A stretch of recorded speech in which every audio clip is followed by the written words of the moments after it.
कैसा दृश्य रहा होगा वो, जब काल ने पाश फेंका और महाकाल स्वयं प्रकट हो गए। आज सुनिए उसी दिव्य घटना की कथा। कई वर्ष पहले की बात है।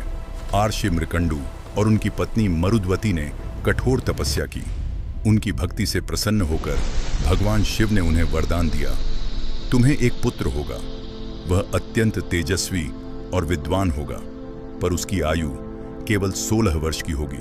कुछ समय बाद उनके घर एक पुत्र का जन्म हुआ। उसका नाम रखा गया मार्कंडेय। उसने निश्चय किया कि वह अपना जीवन भगवान शिव की आराधना में समर्पित करेगा। समय बीतता गया और आ पहुंचा उसका 16वां जन्मदिन।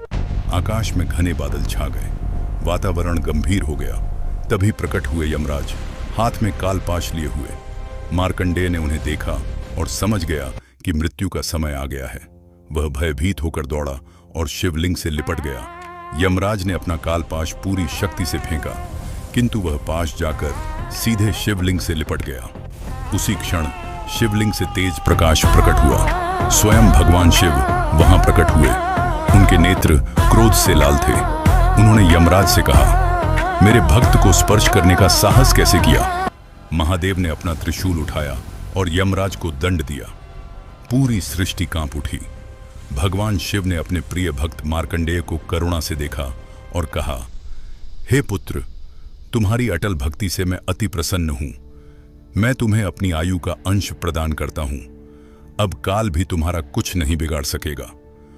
और मार्कंडेय मृत्यु पर विजय पाने वाले महान भक्त बन गए। कहा जाता है कि वे आज भी चिरंजीवी हैं।